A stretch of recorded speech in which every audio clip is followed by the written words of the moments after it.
पता ही है कि मतलब आंख बंद करके अंधाधुंध फायरिंग चलता है। फायरिंग का मतलब मैं दूसरा बोल रहा हूँ, दूसरी ये मत समझ लीजिएगा, ठीक है। चलिए, आज हम लोग पढ़ेंगे थोड़ा सा दयानंद सरस्वती के बारे में, स्वामी विवेकानंद, और एक महत्वपूर्ण कैरेक्टर सर सैयद अहमद खान। तीन महत्वपूर्ण कैरेक्टर पढ़ेंगे। थोड़ा थियोसॉफिकल सोसाइटी के बारे में पढ़ के फिर हम लोग राष्ट्रीय आंदोलन में जाएंगे, ठीक है।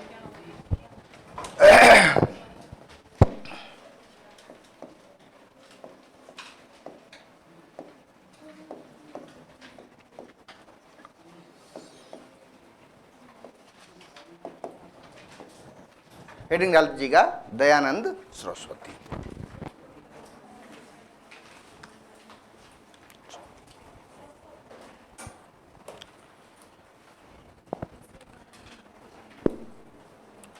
दयानंद सरस्वती जो सबसे ज़्यादा फेमस है हमारे सोसाइटी में, खास करके 19वीं सेंचुरी में, इसलिए क्योंकि ये बहुत बड़े सोशल रिफॉर्मर्स हुए थे। और हालांकि इनका जन्म गुजरात में हुआ था और बचपन से ही लगभग, जब इनका उम्र लगभग एक तरह से कहो कि 20 वर्ष के बाद इन्होंने खुद से घर को छोड़ दिया था। घर का छोड़ना माने संन्यास ग्रहण कर लिया था। बहुत दिन तक इधर उधर भटकते रहे।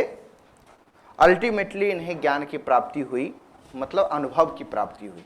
उस जमाने में जो ज्ञान का मतलब होता था एक्सपीरियंस होना। और फिर जो सबसे ज़्यादा इन्हें ख्याति प्राप्त है वह है आर्य समाज को लेकर, क्योंकि इन्होंने एक ऑर्गेनाइजेशन बनाया जिनका नाम था आर्य समाज, और आर्य समाज के माध्यम से इन्होंने बहुत सारे रिफॉर्म्स किया था, ठीक है। इस बहुत ज़्यादा डीप नहीं जाएंगे, बल्कि थोड़ा सा इनका जन्म स्थान के बारे में और इनका मूल नाम के बारे में पूछ लिया जाता है कि दयानंद सरस्वती का मूल नाम क्या था। मूल नाम मूल ही था, मूल शंकर। मतलब उनका जो बचपन का नाम क्या था, तो मूल शंकर। तो नीचे लिखिएगा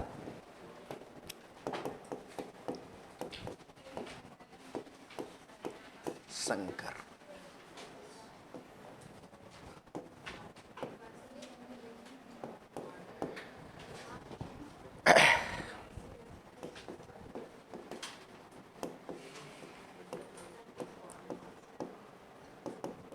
गुजरात।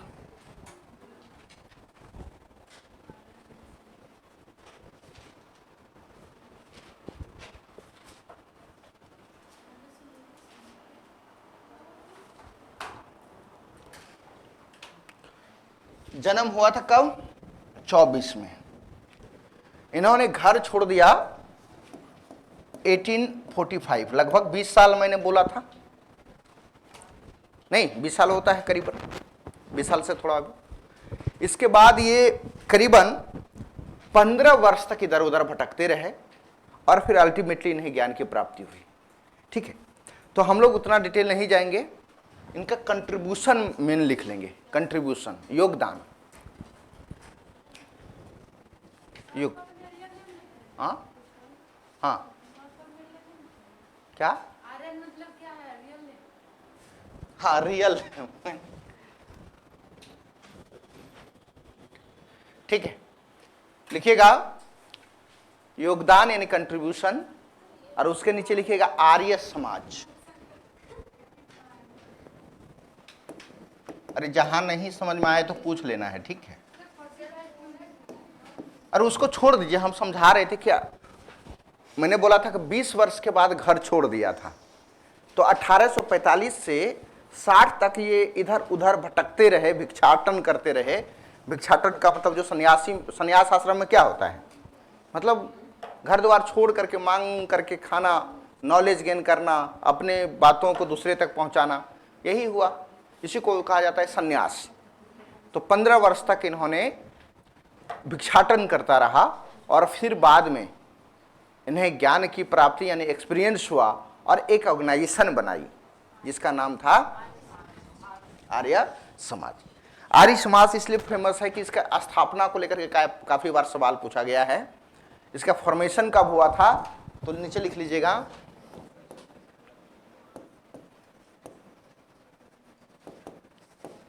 तारीख समेत लिखिएगा, 10 अप्रैल 1875,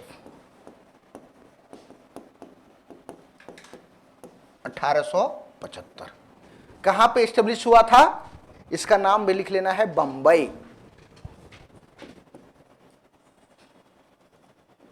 बॉम्बे।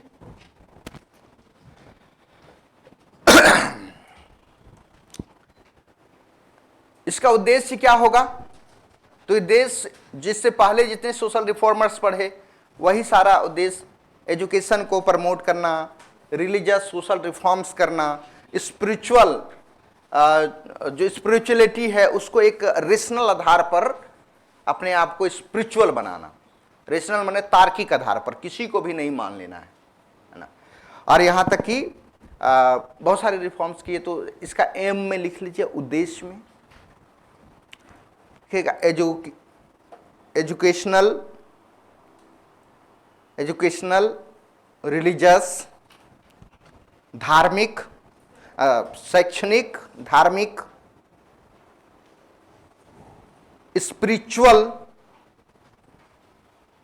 स्पिरिचुअल यानी अध्यात्म, और सोशल रिफॉर्म्स etc।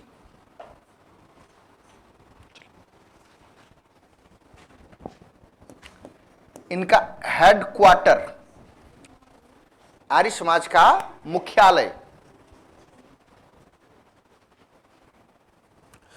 2 साल के बाद बंबई से इसने अपना हेडक्वार्टर जो है मुख्यालय वह चेंज कर दिया गया। कहां चेंज करके बनाया, लाहौर। हेडक्वार्टर लिख लीजिएगा, लाहौर। ये कब बनाया, 1877। बस हेडक्वार्टर लाहौर, कब, 1800। हाँ, लाहौर कहाँ है, पंजाब का कैपिटल उसमें हुआ करता था, आज भी है पाकिस्तान पंजाब का। इनका एक फेमस किताब है, लिखिए, आइए बैठिए। फेमस किताब है सत्यार्थ प्रकाश, फेमस बुक।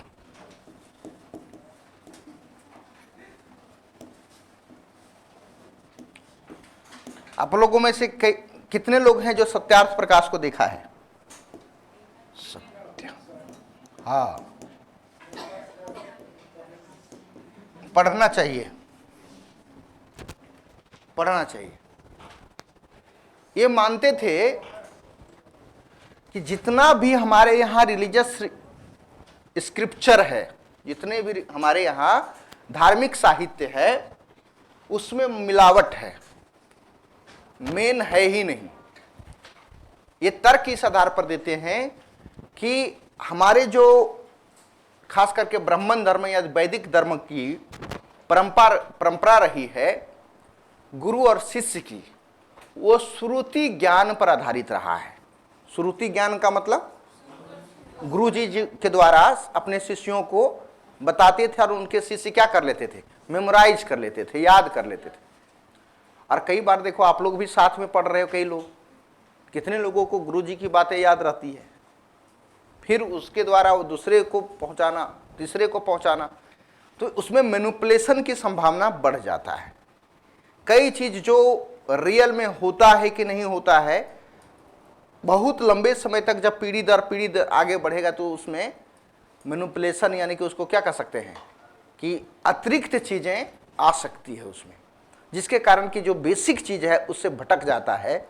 ये मानते थे कि जो वैदिक रिलीजन में इतनी जो गड़बड़ियां हुई इसी के आधार पे हुई, क्योंकि ये ग्रंथ उस समय नहीं लिखे गए जिस कालखंड में ये कल्चर चल रही थी। बाद में इसको स्क्रिप्ट में लाया गया, लिखित फॉर्म में लाया गया, जिसके कारण कि कई चीजें जो कि उस परंपरा का बेसिक पार्ट नहीं था, वो चीजें बाद में धर्म में शामिल हो गया। इसलिए गो टू द वेदाज, हम किसी अन्य साहित्य को नहीं मानते, हम एक साहित्य को मानते हैं, वो कौन सा? वेद। वो भी रियल फॉर्म में नहीं उपलब्ध है, जो मैं लिख करके देता हूं वही वेद है। और सत्यार्थ प्रकाश एक प्रकार सा वेद का ही क्या था? टीका था, यानी टीका माने टिप्पणी, नोट्स था। ठीक है, तो लिखिएगा, लिख लिए इसको, चलो ठीक। ये 1875 में ही लिखा गया था, जब आर्य समाज बना था उसी समय। और एक चीज, ये एक शब्द पर बड़ा नाराज होते थे, वह शब्द था हिंदू। बोलेंगे कि ये क्या बोल रहे हैं सर? ये कहते थे कि हिंदू हमारा साहित्यिक और कल्चरल वर्ड है ही नहीं। ये कहते थे कि ये अरबियों के द्वारा शब्द का प्रयोग किया गया था सिंधु नाम के आधार पर। जो इंडस रिवर थे, सा को वो लोग हा बोलते थे, जिसके कारण ये सिंधु के इस पार रहने वाले सारे लोगों के लिए शब्द का प्रयोग किया गया, जिसका नाम है हिंदू। लेकिन हिंदी यानी कोई भी शब्द होता है, कोई भी नाउन होता है, तो उस नाउन का कोई मतलब होता है। नाउन माने जो नाम है उसका कोई अर्थ होता है। लेकिन पर्शियन डिक्शनरी में देखते हैं हिंदू शब्द का अर्थ तो बहुत अच्छा शब्द का प्रयोग नहीं किया गया है। हिंदू का मतलब काफिर, चोर, काला, हबसी, इस तरह के शब्द का प्रयोग है इसके अर्थ में। ठीक है, तो इन्होंने कहा कि हमें हिंदू नहीं कहलवाना चाहिए, और इन्होंने महामंडलेश्वर जो हिंदू धर्म के सबसे बड़े रिलीजियस गुरु होते हैं, उनको इन्होंने आपत्ति भी जाहिर किया था कि हमें हिंदू कहलवाना गौरव की बात नहीं है, इसलिए हमें आर्य कहलाना चाहिए और गो टू द वेदास, हमें वेद की ओर वापस चलना चाहिए और हम लोग अपने नाम में आर्य लगाना चाहिए। और आर्य समाज इसी वजह से फॉर्म भी किया गया था। समझ में आ रहा है? चलो ठीक है, चलिए कुछ और अदर इंपॉर्टेंट वर्क लिख लीजिए। तो कुछ अन्य महत्वपूर्ण काम किसका? दयानंद सरस्वती। इन्होंने पहली बार स्वराज शब्द का प्रयोग किया था। लिखिएगा, first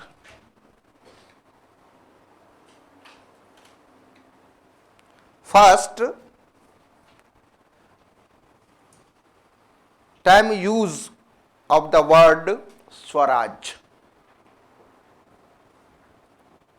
first time use of the word, inverted coma या तो सिंगल इन्वर्टेड कोमा के साथ लिखिएगा, स्वराज। और समय क्या होगा? तो 1876, 1876।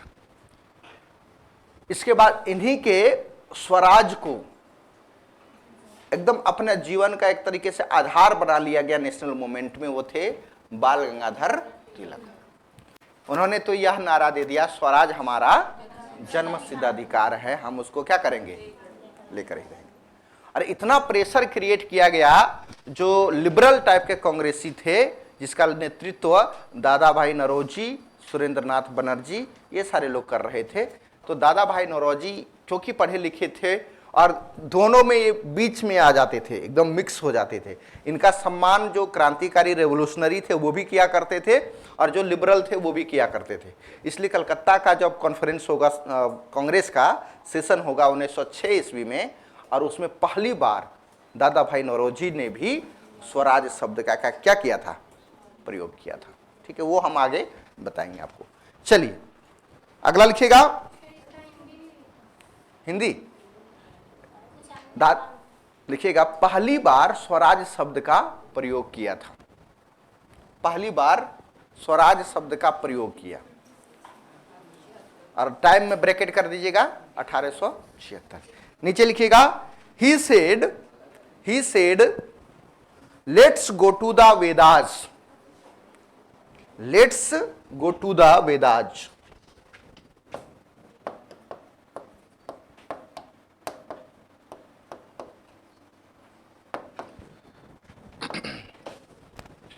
He said, let's go to the Vedas,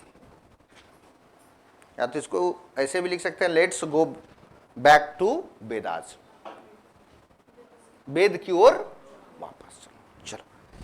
अगला लिखिएगा, ये खास करके युवा और युवतियों के लिए अलग से आर्य समाज के द्वारा विवाह करने के लिए एज का निर्धारण किया था। क्योंकि इससे पहले आपका सिविल मैरिज एक्ट या नेटिव मैरिज एक्ट तो आ ही गया था, लेकिन इसके बावजूद भी इन्होंने आर्य समाज के तहत इन्होंने कहा था कि लड़कियों की आयु 16 वर्ष और लड़का का आयु 25 वर्ष होना चाहिए। तो ऐसे भी निमोनिक्स बना लो। लता मंगेशकर का एक फेमस गाना है, 16 वर्ष की बाली उम्र को सलाम। आर्य समाज का ये उम्र था। तो नीचे लिख लीजिएगा, मैरिज एज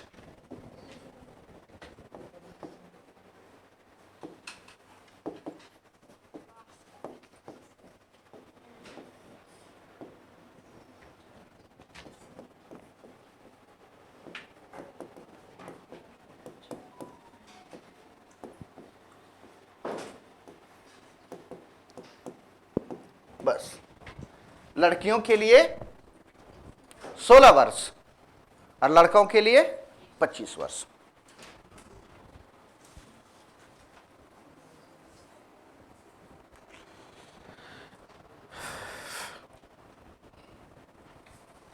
इसके बाद कई चीजें है कि इन्होंने इंटरकास्ट मैरिज को प्रमोट किया, अनटचेबिलिटी का इन्होंने विरोध किया, अपोज किया। इसके बाद फिर इन्होंने कहा कि राम और कृष्ण जो है ये भगवान के अवतार नहीं है, बल्कि एक महान पुरुष है, हमें उस तरह से ही देखना चाहिए। तो बहुत सारे जो मूर्ति पूजा और सारे चीज है, रिचुअल्स, मान्यताएं, इसका विरोध किया। तो सब आपका सोशल और रिलीजियस रिफॉर्म्स का यही तो ऑब्जेक्टिव ही था, तो उतना हम लोग ज़्यादा नहीं जाएंगे। अल्टीमेटली इनका डेथ हो गया 30 अक्टूबर 1883।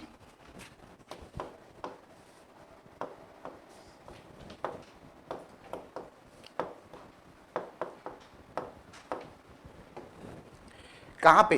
तो राजस्थान में, अजमेर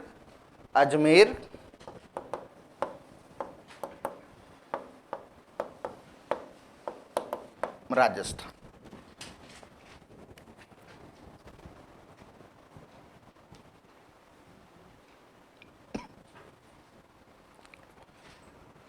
अब इनके मरने के बाद जो इनके मित्र, एक तरह से इनके जो आर्य समाज के मेंबर थे, उनके पास एक चुनौती सामने आ गई कि आर्य समाज को कैसे आगे बढ़ाएं, क्योंकि उसमें बहुत सारे विचारधारा के लोग शामिल थे। हालांकि दयानंद सरस्वती बहुत तार्किक व्यक्ति थे, इसलिए सभी लोगों को सभी के साथ बेहतर सामंजस्य बनाकर रखते थे। लेकिन आर्य समाज में दयानंद सरस्वती की मृत्यु के बाद विचारधाराओं के ऊपर लड़ाई स्टार्ट हो गई कि आर्य समाज का जो बेसिक जो लक्ष्य है वो कैसा होना चाहिए। कुछ लोग खाने पीने को लेकर के काफ़ी कंजर्वेटिव थे।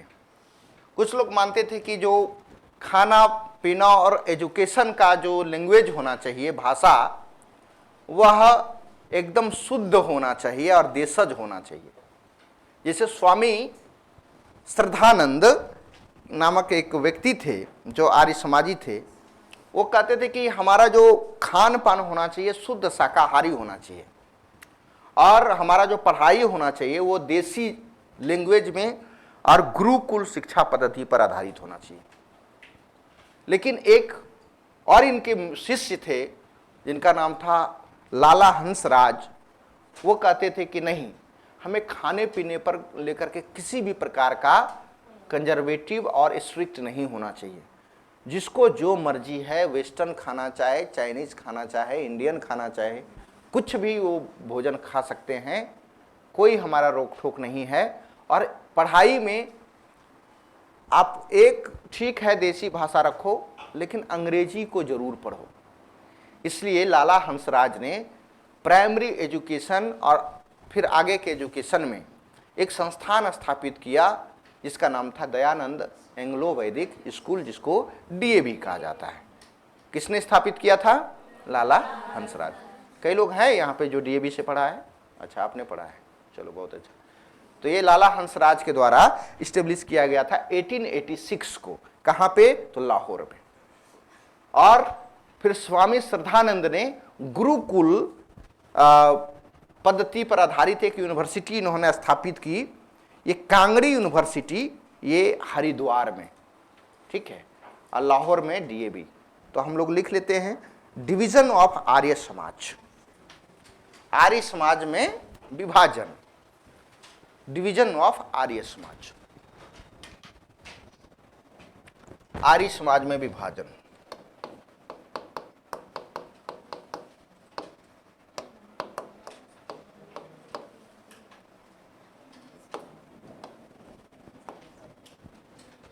एक तरफ लिख लीजिएगा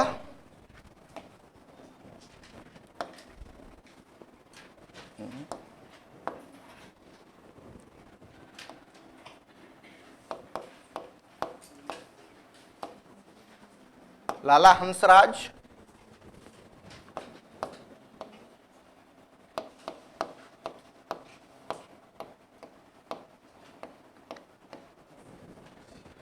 Swami Shraddhanand.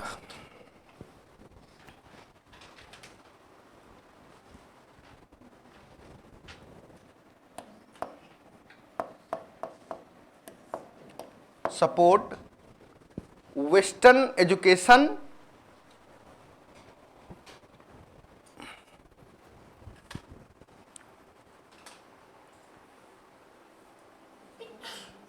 and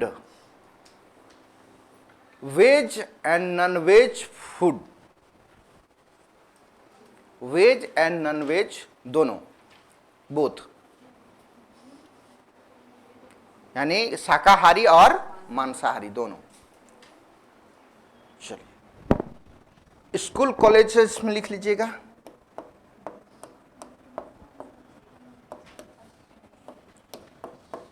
DAV, Dayanand Anglo वैदिक स्कूल। कब स्टेब्लिश किया गया? 1886। कहां पे? लाहौर।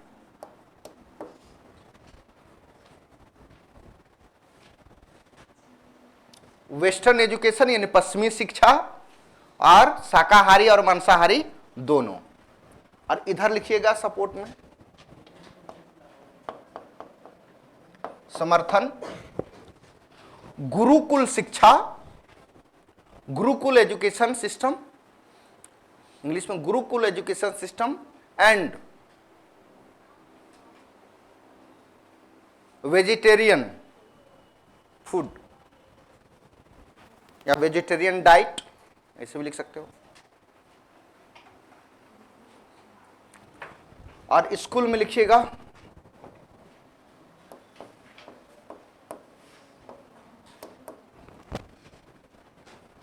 गुरुकुल कांगड़ी यूनिवर्सिटी हरिद्वार।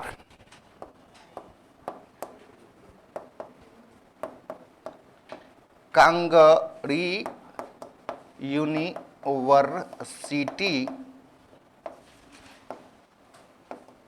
हरिद्वार,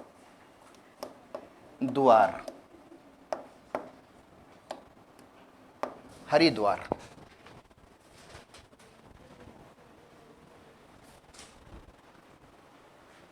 हो गया?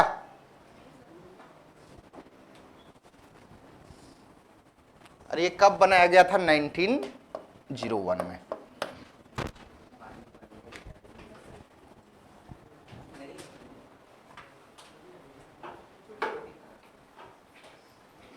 चलिए अगला हम लोग आ जाते हैं स्वामी विवेकानंद।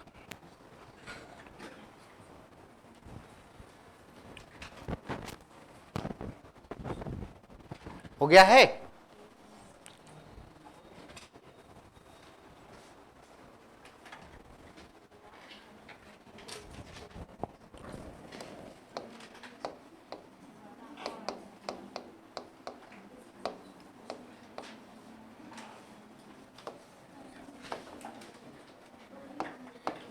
इनका जन्म दिवस तो पता ही है, युवा दिवस के रूप में मनाया जाता है। आप लोग को तो पता ही होगा 12 जनवरी 1863 में जन्म हुआ था इनका।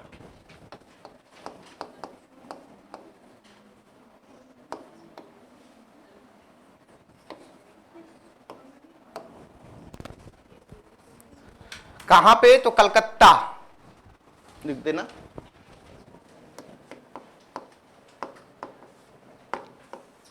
हालांकि ये कायस्थ फैमिली से थे, इनके पिता बड़े संपन्न थे, पढ़ाई लिखाई बहुत अच्छे जगह पे हुई थी। यूनिवर्सिटी ऑफ कलकत्ता से इन्होंने ग्रेजुएशन की डिग्री प्राप्त की और बड़े बड़े जो दुनिया के फिलोसफर्स थे उससे काफ़ी प्रभावित हुए, जैसे इमैनुअल कांट थे, इसके बाद हीगल थे, जॉन स्टुअर्ट मिल थे, इसके बाद चार्ल्स डार्विन और हर्बर्ट स्पेंसर। डार्विन के बारे में पता ही है, एवोल्यूशन थ्योरी उन्होंने दिया था। स्पेंसर, हर्बर्ट स्पेंसर, इनसे काफ़ी प्रभावित थे और ये जो फिलोसफिकल जो विचार दुनिया से इन्होंने ग्रहण किया और 1881 ईस्वी में जन्म हुआ था। कब? 1863 में।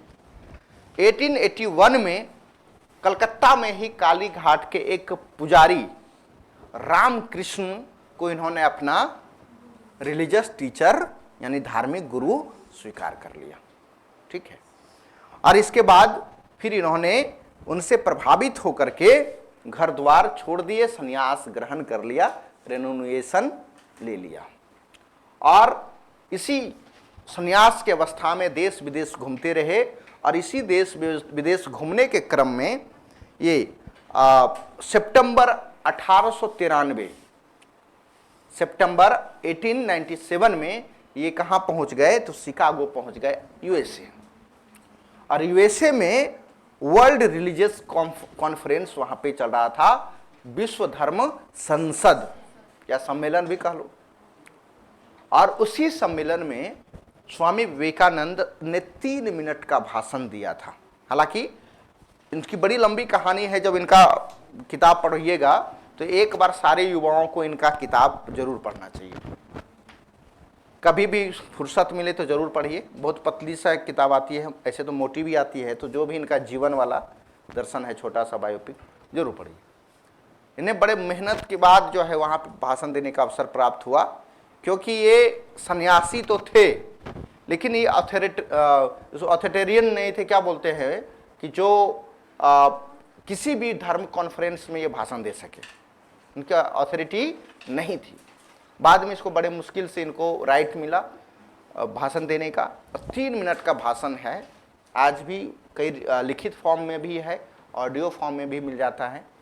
और 3 मिनट में ही पूरी दुनिया में इन्होंने ऐसा रेशनल स्पीच दिया और ह्यूमैनिटी, मानवता के आधार पर, और जो ईश्वर जिसको कि आप स्पिरिचुअल भी कह सकते हो, और एक उसको मेटेरियलिज्म या तो उसको क्या बोलते हैं, मेटेरियलिस्टिक भौतिकवाद, इन दोनों के सम्मिश्रण से लोगों की दुख की समाप्ति की ओर इन्होंने जब बात कही, पूरी दुनिया के लोग जो वहाँ पे उपस्थित थे काफ़ी ताली बजाया और बड़ा सम्मान इन्होंने दिलाया स्वामी विवेकानंद ने। यही इनका एक सबसे बड़ा विश्व धर्म सम्मेलन को लेकर के सवाल पूछा जाता है कि ये कब कंडक्ट किया गया था और स्वामी विवेकानंद ने उसमें पार्टिसिपेट किया था। ठीक है, तो जन्म बारे में तो लिख दिया, क्योंकि युवा दिवस मनाया जाता है इनके जन्म दिवस के अवसर पर। इनका बचपन का नाम थोड़ा सा लिख लीजिएगा, या तो रियल नेम आप कह सकते हैं, नरेंद्र दत्त।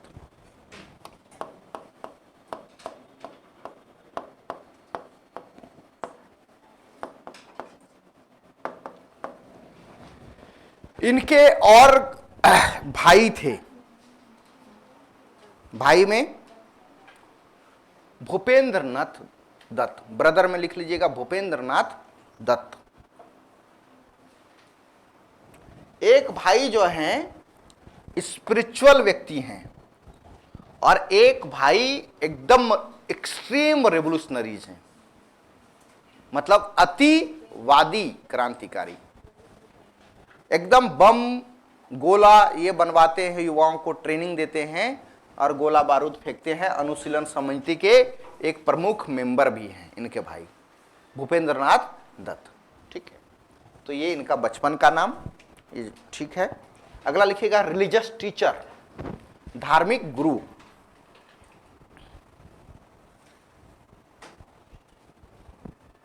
धार्मिक गुरु कौन लिखिएगा? हाँ, रामकृष्ण परमहंस, रामकृष्ण परमहंस। और किस वर्ष ये उनके फॉलोअर बने थे? तो 1881, ब्रैकेट करके लिख दीजिएगा, 1881, 1881।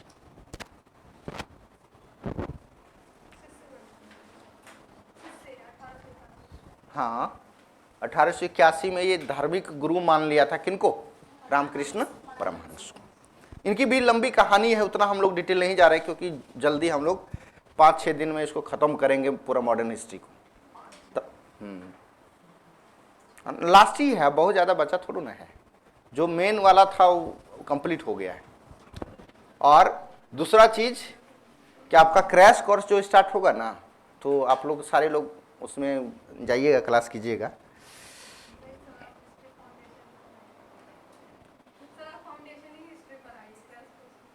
नहीं, हम थोड़ा ना पढ़ाएंगे, वो तो बाद में, चलो एग्जाम के लिए जिसका एग्जाम होगा ना, जो टेस्ट दिया है, तो और भी बच्चे बाहर के हैं ना जो कि चाहता है कि कुछ कुछ हो जाए ना, तो आप लोग का जैसे ही हिस्ट्री तो खत्म ही हो जाएगा। इतना डिटेल से पढ़ाए हैं आप लोग, टेंशन तो थोड़ा, हिस्ट्री में तो बिल्कुल टेंशन नहीं होगा। लिखिएगा संन्यास, हेडिंग डाल दीजिएगा संन्यास, और इंग्लिश में लिखिएगा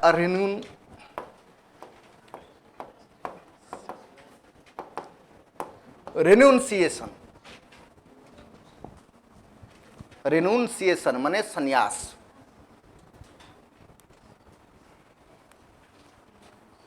देखिए, Swami Vivekananda took renunciation at the age of 25। Swami Vivekananda took renunciation at the age of 25। Swami Vivekananda ने 25 वर्ष की उम्र में, स्वामी विवेकानंद ने 25 वर्ष की उम्र में संन्यास ग्रहण कर लिया। ठीक है, लिखिएगा नीचे ऐसे बुलेट पॉइंट दे करके, he travelled across of India, he traveled across of India and also visited foreign countries, and also visited foreign country। किएगा, इन्होंने पूरे भारत की यात्रा की, पूरे भारत की यात्रा की, और विदेश का भी दौरा किया। चलो, और इसी विदेश के दौरा में सबसे फेमस कौन सा इंसिडेंट होगा?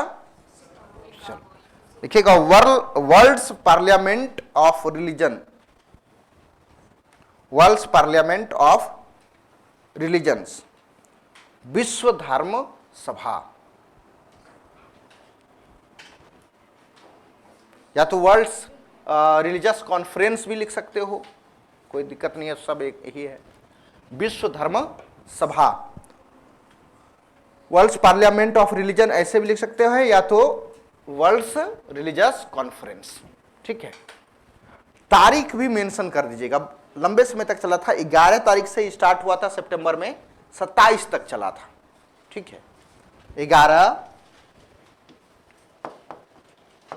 इसको शॉर्ट में हम लिख देते हैं वर्ल्ड रिलीजियस कॉन्फ्रेंस, 11 से 27 सितंबर 1800 कितना 93। विश्व धर्म संसद, तारीख कितना? 11 से 27, 11 से 27 सितंबर 1893। कहां पे हुआ था? Chicago, Chicago.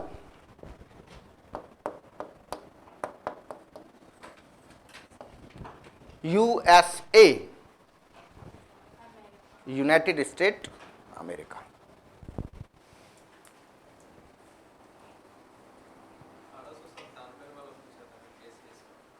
वो तो आपका ये समाज पूछा होगा, रामकृष्ण मिशन पूछा होगा।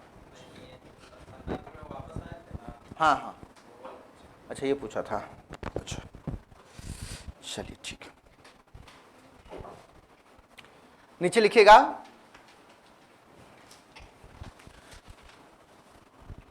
मैसेज ऑफ स्वामी विवेकानंद, नीचे हेडिंग डाल दीजिए। Swami Vivekananda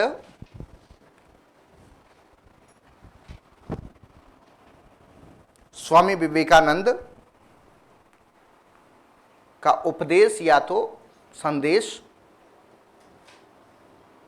message of Swami Vivekananda.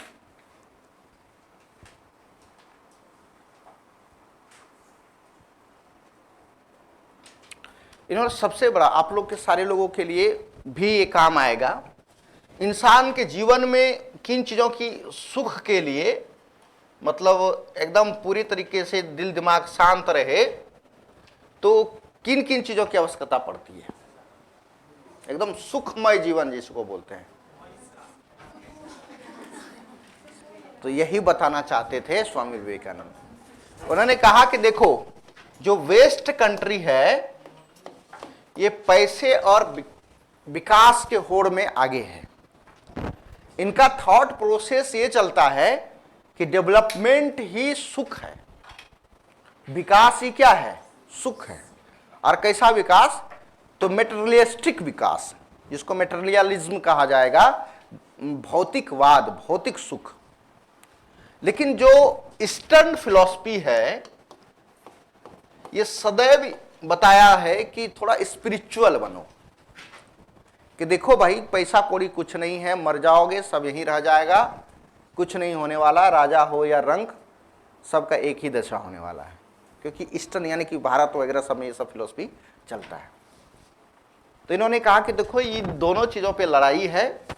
कुछ लोग मानते हैं कि हमें सारे संपत्ति होने के बावजूद भी हमें इनसे जरा सा भी लोभ मोह नहीं है। और हमारे यहाँ एग्जाम्पल भी रहा है कि बुद्ध ने, महावीर ने राजा कुल में पैदा होने के बावजूद भी सारे संपत्ति छोड़ छाड़ करके क्या ले बन गए। तो ये इंडियन फिलॉसफी है। लेकिन वेस्टर्न में कि पैसा पैसा, वर्ल्ड ट्रेड सेंटर बनाओ, आतंकवादी गिरा देगा, फिर बनाओ, मतलब खूब पैसा। तो इन्होंने कहा कि देखो पैसा भी जरूरी है लेकिन अध्यात्म भी जरूरी है। दोनों के मिश्रण से ही भौतिक और स्पिरिचुअल, जिसको मेटेरियलिज्म या तो आप स्पिरिचुअल को, दोनों के कारण ही इंसानों का कल्याण होगा और उनका जीवन सुखमय बनेगा। दोनों चीज होना चाहिए। तो लिखिएगा, मुख्य मैसेज इनका यही था। लिखिएगा, human welfare is possible, human welfare is possible only through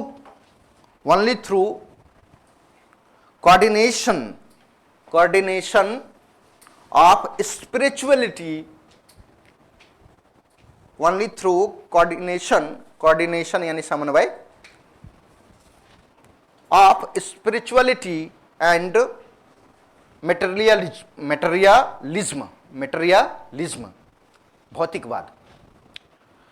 देखिएगा, मानव का कल्याण केवल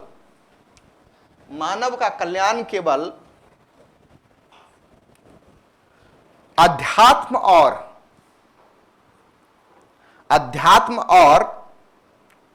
भौतिकवाद के समन्वय से ही संभव है। अध्यात्म और भौतिकवाद के समन्वय, कोऑर्डिनेशन से ही क्या है, संभव है। इसके बाद फिर इन्होंने भी वही सब बातें की, अनटचेबिलिटी नहीं होना चाहिए, विधवा विवाह और सारे जो जितना भी सोशल इविल्स था उसका इन्होंने विरोध किया था।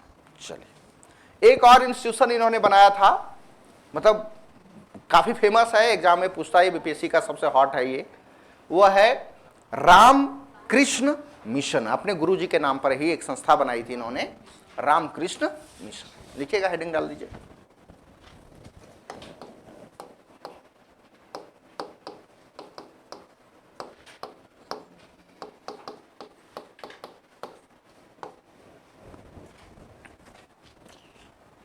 फॉर्मेशन लिख सकते हैं, इसका गठन या फाउंडेड या फॉर्मेशन। फर्स्ट में 1897, 1 मई 1897, 1 मई 1897 में इसका गठन हुआ था। कहां पे गठन हुआ था? बेलूर मठ। कहां पे है ये? Calcutta. Belur Math, Calcutta.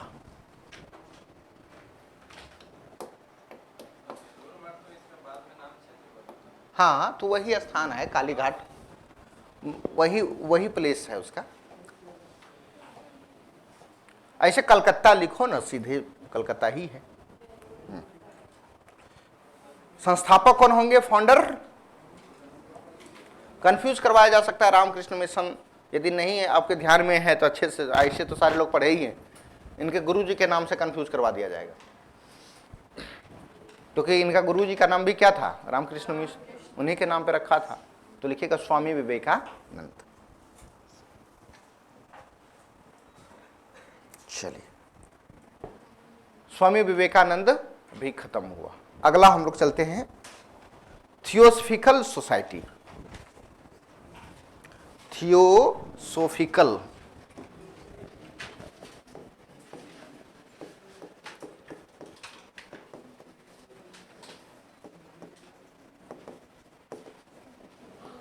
Theosophical society.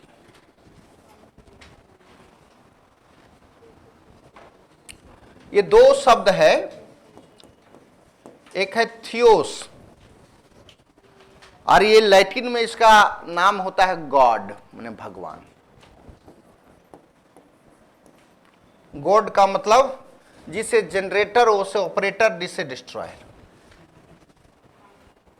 Nature का नाम ही गॉड है, ठीक है। लेकिन हमारे यहाँ इतने बड़े बड़े महापुरुष हुए हैं, महर्षि, कि इन्होंने एक प्रैक्टिकल फॉर्म दे दिया कि जो जनरेटर है वो ब्रह्मा जी, ऑपरेटर है विष्णु जी, और डिस्ट्रॉयर शिव जी, ठीक है। इन वैज्ञानिक नाम को यहाँ पे स्पिरिचुअल नाम दे दिए हमारे महर्षि ने, ठीक है। ये सिंबॉलिक तौर पर नाम है, कई लोग इसको रियल फॉर्म में भी समझते हैं, लेकिन ये बड़ा फिलोसफिकल चीज है। जो फिलोसफी में जाइएगा सब माया है, रियल कुछ नहीं है। चलिए, तो इतना हम लोग डिटेल नहीं करेंगे, सोफिया लिख लेते हैं। थियोस हो गया, सोफिया, थियोस, सोफिया। इसका मतलब होता है बुद्धिमानी, विजडम। विजडम माने बुद्धिमानी। भगवान और बुद्धि दोनों का प्रयोग करना है, ठीक है। इसी का मतलब हुआ थियोसॉफिकल।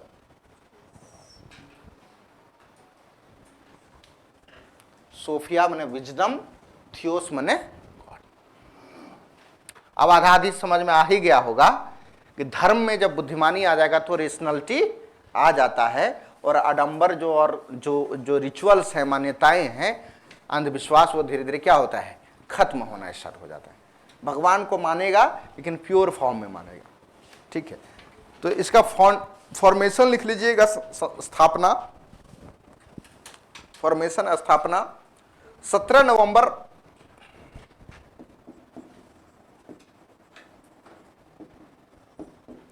17 नवंबर 1875। तो कहां पे स्टेब्लिश किया गया था सबसे पहले? तो न्यूयॉर्क में, न्यूयॉर्क सिटी।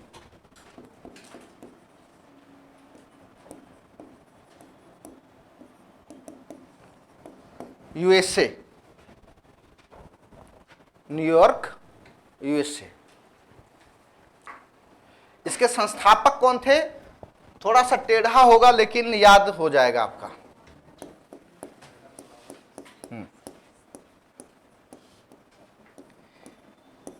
दो व्यक्ति हैं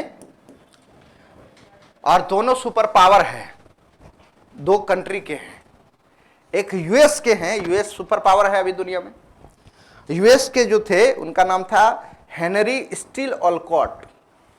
हेनरी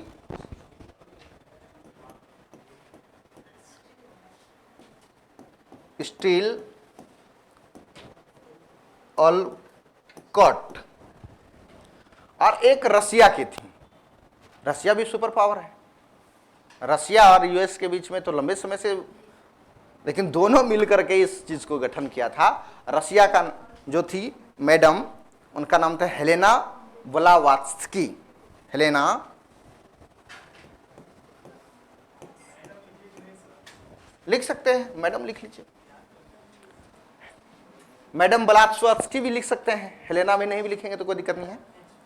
हाँ, Blavatsky, Blavatsky,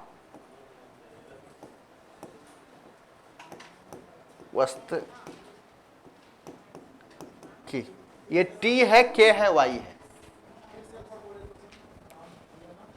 madam Helena Blavatsky, B से भी लिख सकते हैं, भी से भी लिख सकते हैं, तो हमने भी से ही लिखा है, चाहे तो आप लोग बी से भी लिख सकते हैं, ब्लावात्स्की।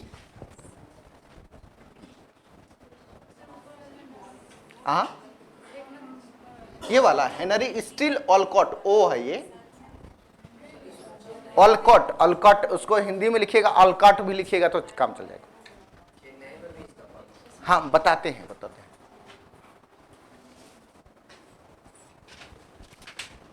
मेन तो यही है, ठीक है, संस्थापक को लेकर के कई बार पूछा गया है, लेकिन इसमें से प्रेसिडेंट कौन थे, अध्यक्ष, ये इंपॉर्टेंट है, रख दीजिए। प्रेसिडेंट थे ये मैडम बोल रहे हैं Henry steel Olcott, Henry steel Olcott, ये मैडम नहीं थे, पुरुष थे, सर थे ये, हेनरी स्टील ऑलकॉट, ये थे चेयरमैन, मतलब फर्स्ट चेयरमैन इस्टेब्लिश जब किया गया था उसमें। तो अध्यक्ष लिख लीजिएगा कौन, ऑलकॉट। इसका ऑब्जेक्टिव लिख लीजिए जरूर,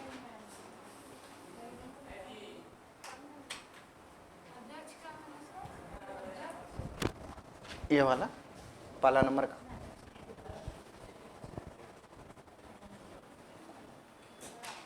एम यानी उद्देश्य लिखिए,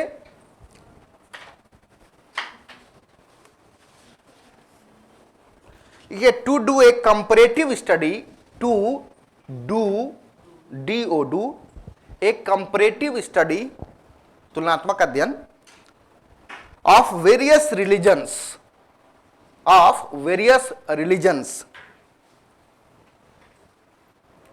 कॉमा देखिए, philosophies and science, to do comparative study of various religion, philosophy and science, लिखिएगा विभिन्न धर्मों, दर्शनों एवं विज्ञान का तुलनात्मक अध्ययन करना। क्या क्या इसमें बताया, 3 शब्द, रिलीजन, फिलॉसफी और साइंस, तीनों का क्या करना है, कंपैरेटिव यानी तुलनात्मक अध्ययन करना, यही इनका ऑब्जेक्टिव है।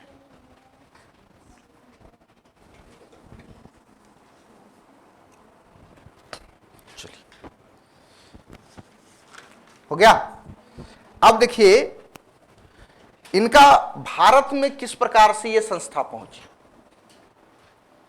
क्योंकि पूरी दुनिया में रेनेसा के बाद एक अलग तरीके की विचारधारा आई।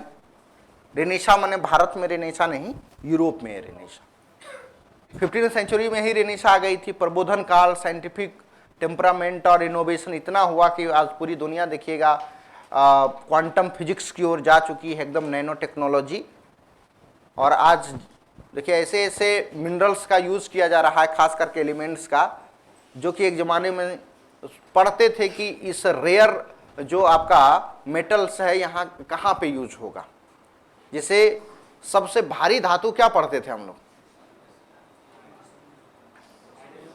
ओस्मियम, सबसे भारी धातु केमिस्ट्री में पढ़ते हैं ना, ओस्मियम।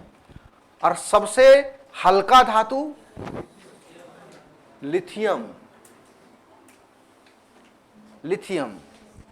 और पूरी दुनिया देखो अब किधर भाग रहा है, लिथियम की ओर। क्यों? हल्का धातु है, कोई भी चीज को जो इतना बड़ा में बना हुआ था, उस धातु का उपयोग करके इतनी गो में उस चीज को बना सकता है, नैनो टेक्नोलॉजी। ठीक है, तो ये सब जो चीज है काफी इंपॉर्टेंट है। आप इसको इस आधार पर यदि पढ़ते हैं तो आपका गेस भी कर पाते हैं कि क्या आजकल के भारत सरकार टोटल 30 रेयर में जो आपका क्या उसको बोलते हैं एलिमेंट्स, उसका जो है सूचीबद्ध लिस्टेड किया है। 30 हमारे यहाँ बेरिलियम वगैरह करके, लिथियम हमारे यहाँ होता नहीं है। सबसे ज्यादा लिथियम का भंडार कहाँ पे पाया गया है? चिली और ऑस्ट्रेलिया इसका सबसे ज्यादा प्रोडक्शन करता है। और लिथियम का ताइवान भी बहुत ज्यादा सिलिकॉन और लिथियम का जो है उसका यूज करता है उस प्रोडक्ट्स में। इसलिए छोटा सा कंट्री है ताइवान, टेक्नोलॉजी में बहुत आगे है। ठीक है, तो हम लोग कहाँ पे बोल रहे हैं? इसलिए बोल रहे हैं क्योंकि जब किसी भी चीज को आप एकदम पूरे साइंटिफिक रूप से सोचना स्टार्ट करते हैं तो दुनिया काफी प्रगति कर जाती है। तो वह भौतिक तरक्की यूएस में हो रही है और वेस्टर्न में आपका स्पिरिचुअलिटी अभी भी जिंदा है। अंग्रेज यहाँ आते थे इंडिया में, 200 साल इन्होंने औपनिवेशिक कॉलोनी बनाई। इसके स्पिरिचुअलिटी को और वहाँ के विज्ञान को दोनों को मिला करके एक नया संस्था बना देना चाहते थे। और ऐसा किया किसने? मैडम ब्लवाट्स्की और हेनरी अल्कॉट। और फिर इंडिया आए और इंडिया में उसका एक ब्रांच पहले स्थापित किया। कहाँ पे? तो बंबई में 1879 में। तो लिखिएगा theosophical society in India, Bharat में थियोसॉफिकल समाज।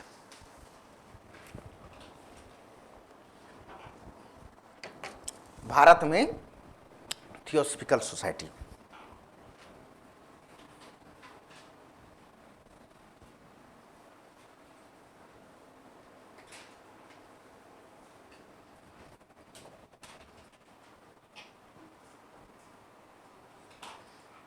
देखिए, first headquarter of theosophical society in India, first headquarter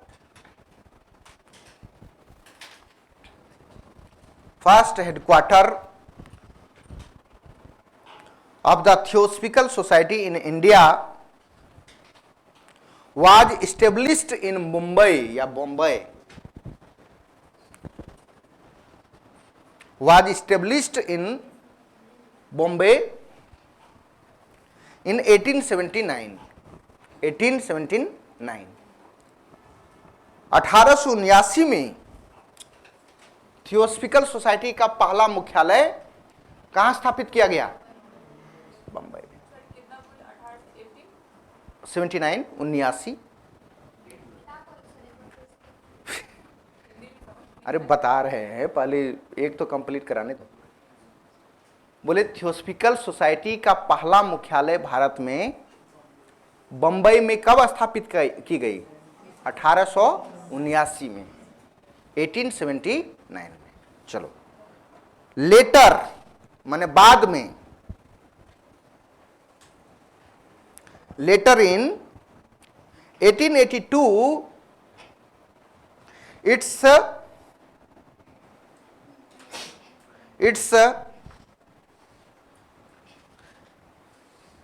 headquarters was established.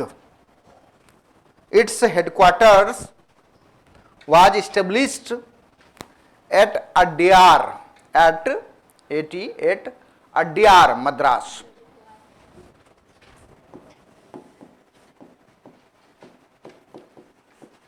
Madras. कब? तो पहले ही बता दिए हैं 1882 में। बाद में 1882 में इसका मुख्यालय कहां? अड्यार, मद्रास में। किसने कहा था कि चेन्नई में भी स्थापित किया गया था? सर, तो हो गया ना। चलो, कुछ नहीं छूटेगा। जो आप सोच रहे हैं वो हमने बहुत पहले सोचा था तभी हमने पढ़ाना स्टार्ट किया था। ठीक है, इसके बावजूद भी छूट जाता है तो ये ह्यूमन एरर हो सकता है, तो आप लोग उतना देखिएगा, करिएगा। ठीक है, अब एक बहुत इंपॉर्टेंट इस संस्था से जुड़ी हुई विमेन थी जिन्होंने इंडियन इंडिपेंडेंस मूवमेंट में बहुत बड़ी भूमिका निभाई, उसका नाम था एनी बेसेंट। तो लिखिएगा, हेडिंग डाल दीजिएगा एनी बेसेंट।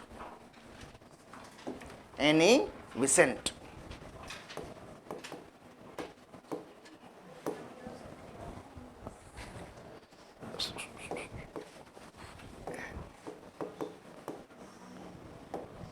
चलो यार, एनी बेसेंट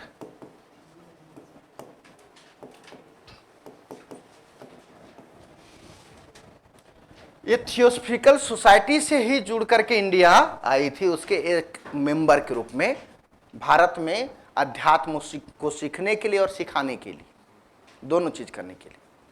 तो नीचे लिखिएगा, Annie Besant came to India, Annie Besant came to India in 1893।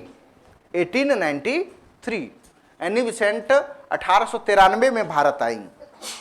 To propagate, to उसी में to propagate the ideas of theosophical society.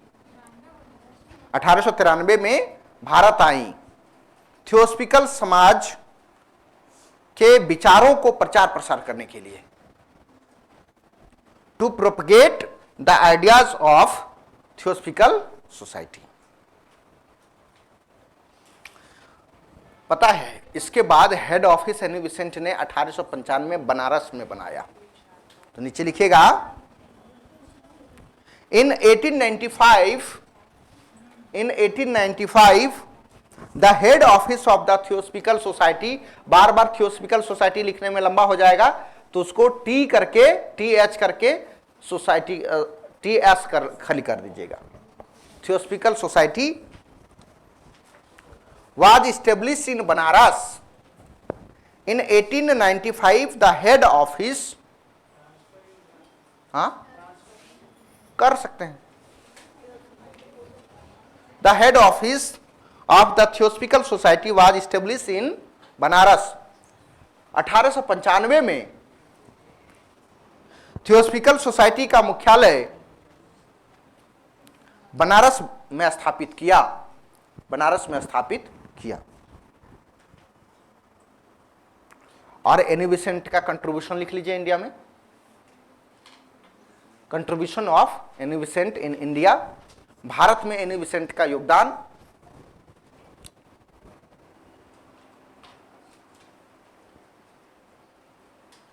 पहला लिखिएगा,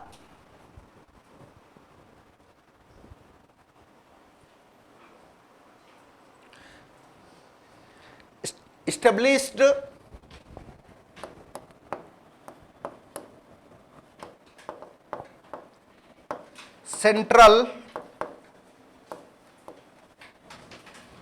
central Hindu university, Hindu school, university तो बाद में बनेगा,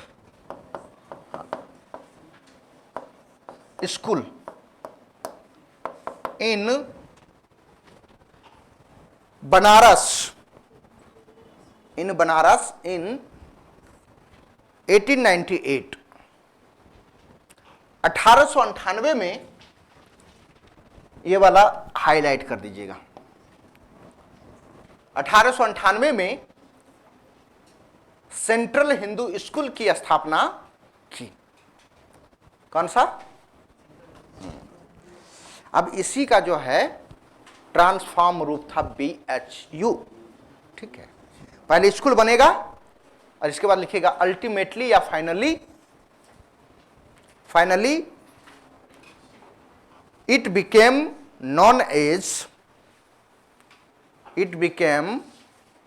non as Banaras Hindu university in 1916। अंततः 1916 ईस्वी में यह बनारस हिंदू विश्वविद्यालय कहलाए। अंततः यह क्या कहलाया? 1916 में बनारस हिंदू विश्वविद्यालय कहलाया। और इसके फाउंडर उसमें 1916 में कौन हो गया? तो मदन मोहन मालवीय। BHU जब लिखेंगे तो उसका फाउंडर लिख लीजिए, Madan Mohan Malviya, MMM, triple M, Madan Mohan Malviya. हो गया।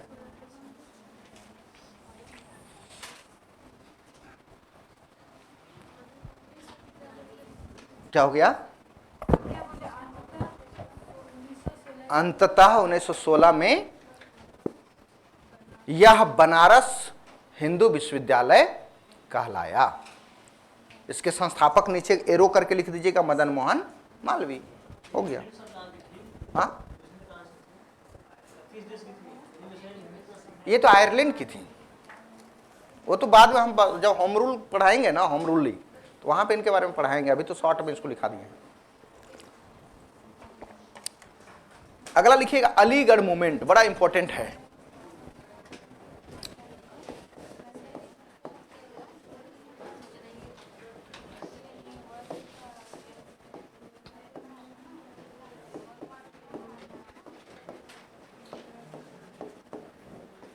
अलीगढ़ मूवमेंट, अलीगढ़ आंदोलन।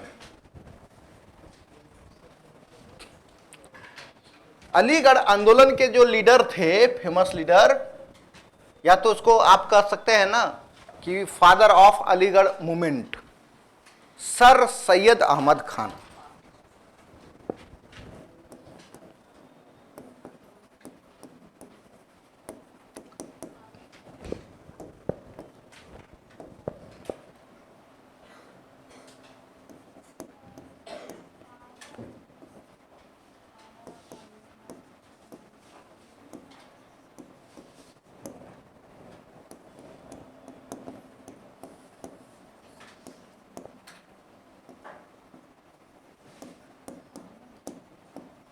बहुत बड़े स्कॉलर इंडिया के, बहुत पढ़े लिखे। उस जमाने के दिल्ली में बहुत रिच फैमिली में इनका जन्म भी हुआ था। नौकरी कर ली ब्रिटिश सरकार में, कई पोस्ट पे रहे, ऑफिसर रहे, एक क्लास ऑफिसर। फिर बाद में जुडिशरी के लिए भी काम किया इन्होंने, और अपने अंग्रेजी सरकार के शासनकाल में नौकरी देने के मतलब नौकरी करने के कारण ब्रिटिश सरकार ने इन्हें एक टाइटल भी दिया था,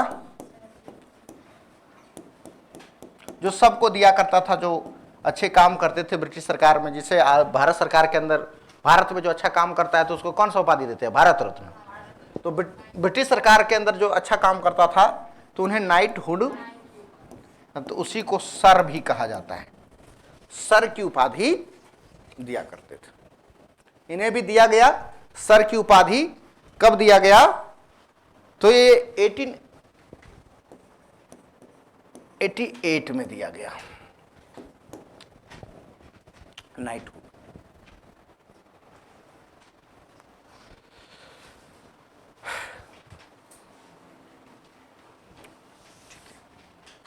चलिए, नौकरी से जब ये मतलब क्या बोलते हैं, सेवानिवृत्त होना, रिटायरमेंट होने के बाद इन्होंने बहुत सारा कार्य किया इंडिया में, एजुकेशन के सेक्टर में, फिलॉसफी के सेक्टर में, सोशल रिफॉर्म्स के सेक्टर में। बहुत बड़े देशभक्त शुरुआती समय में, और मतलब एक तरह से कहें कि इनकी जो कंट्रीब्यूशन है, एक तरह से भारत में हिंदू और मुसलमान के बीच में एकता का एक बहुत बड़ा, एक कह सकते हैं अनोखा दर्पण देखने को मिलता है, जिसका लाभ इंडिपेंडेंस मूवमेंट में देखने को मिलेगा। जब भारत में रिलीजियस रिफॉर्म्स हिंदुओं में हो रहा था, उस समय इन्होंने इस्लाम के अंदर भारत में रिफॉर्म्स करने का प्रयास किया। सब चीज़ ठीक था, एजुकेशन को प्रमोट किया। प्रथम साउथ ईस्ट एशिया में पहला इन्होंने यूनिवर्सिटी स्थापित कर दी मुसलमानों के लिए, अलीगढ़ मुस्लिम यूनिवर्सिटी। तो सब चीज़ ठीक था, लेकिन अल्टीमेटली लास्ट परिणाम ही देखा जाता है कि लास्ट क्या आप करते हो। इन्होंने एक बड़ा सिद्धांत दे दिया कि हिंदू और मुसलमान एक देश में रह ही नहीं सकता है। सबसे पहले टू नेशन थ्योरी का इन्होंने ही प्रयोग किया था। और इनके ही शिष्य या फॉलोअर कहें ब्रिटेन में पढ़ रहे थे। फिर भारत के बहुत बड़े एक कवि हुए इकबाल साहब ना, इकबाल के बाद वयस इनकलाब, क्या नाम था वो, कौन ना दिया था, सरफरोशी की तमन्ना, राम प्रसाद बिस्मिल ने कहा था वो। इकबाल ने क्या कहा था? सारे जहां से अच्छा, हाँ सारे जहां से अच्छा हिंदुस्ता हमारा, हम गुलसिता हैं इनके, ये हम बुलबुले हैं इनके, ये गुलसिता हमारा। ठीक है, मतलब एक तरह से नहीं लग रहा है कि राष्ट्र बहुत बड़े राष्ट्रवादी इंसान हैं, लेकिन जो टू नेशन थ्योरी को सर सैयद अहमद खान ने दिया, उसको आगे बढ़ाया किसने? इकबाल साहब, मौलाना इकबाल। और इन्होंने जो टू नेशन थ्योरी को आगे बढ़ाया, तो ब्रिटेन में पढ़ रहे थे एक कैम्ब्रिज यूनिवर्सिटी का स्टूडेंट, वो सपना देखने लगा कि एक दो देश होगा, एक हिंदुओं का होगा, एक मुसलमानों का होगा। तो अभी बच्चा पैदा नहीं हुआ है, पहले से नाम लिखना रखना स्टार्ट की, बच्चा होगा तो ये नाम रखेंगे। तो पाकिस्तान अभी बना नहीं है, उससे पहले एक रहमत अली चौधरी नामक का स्टूडेंट थे, उन्होंने बोला कि हमारा जो मुसलमान राष्ट्र बनेगा ना, उसका नाम क्या रखेंगे? तो पाकिस्तान रखेंगे। ठीक है, तो ये सिलसिला स्टार्ट होती है अलीगढ़ मूवमेंट से, लेकिन बाद में पाकिस्तान का जन्म होता है 1947 ईस्वी 14 अगस्त को। तो इसलिए इस मूवमेंट को दो तरीके से हम लोग देखते हैं, एक पक्का राष्ट्रवादी, समाज सुधारक, विद्वान। 1857 की क्रांति में के बारे में पहली बार इन्होंने कहा कि ये 1857 की क्रांति है। हिस्टोरियन जो कि नहीं मान रहे थे, इन्होंने उस समय असबाब ए क्या बगावत ए हिंद नामक किताब लिख दी। असबाब ए बगावत ए हिंद किताब, मतलब कि ये बगावत था, पूरा हिंद मिलकर के ब्रिटानिया सरकार के अगेंस्ट में रिवोल्ट किया था। और बाद में फिर अलग तरीके से हो गया इनका विचारधारा। तो कैसे कैसे हुआ तो बहुत ज़्यादा डिटेल तो नहीं करेंगे, छोटा छोटा करके लिख लीजिएगा। लिखिएगा contribution of sir Syed Ahmad, contribution of sir Syed Ahmad, sir Syed Ahmad का योगदान।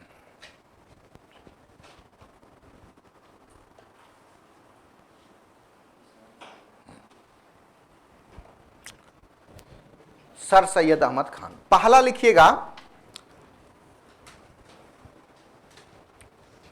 Established Victoria school at Ghazipur.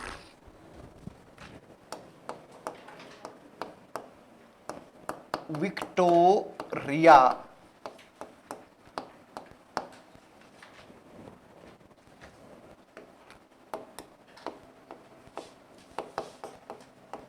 Ghazipur, और समय लिख लीजिएगा इन 1863। पहला। दूसरा,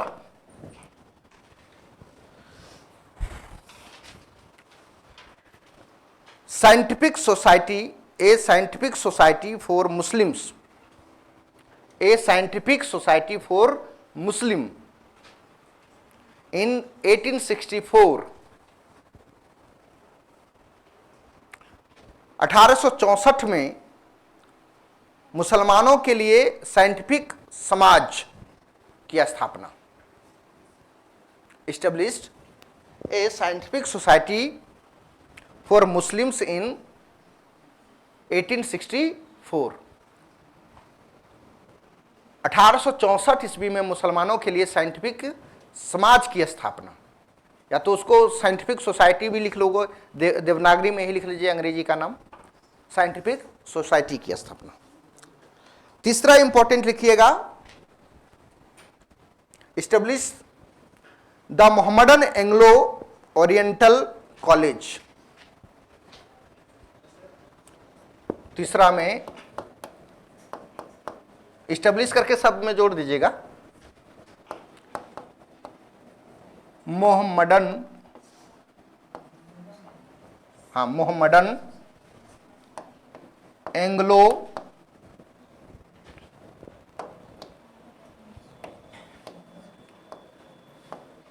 एंग्लो ओरिएंटल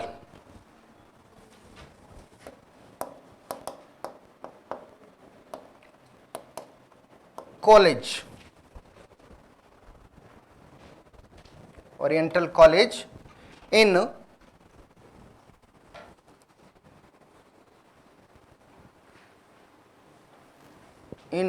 समय लिख लीजिएगा 1875 एट अलीगढ़, एट अलीगढ़। 1875 में अलीगढ़ में, 1875 में अलीगढ़ में, इसका पूरा अंग्रेजी वाले को ही हिंदी फॉर्म में देवनागरी में लिख लीजिए, the Mohammedan Anglo oriental college की स्थापना की गई। क्या 1875 में अलीगढ़ में the Mohammedan Anglo oriental college की स्थापना की गई।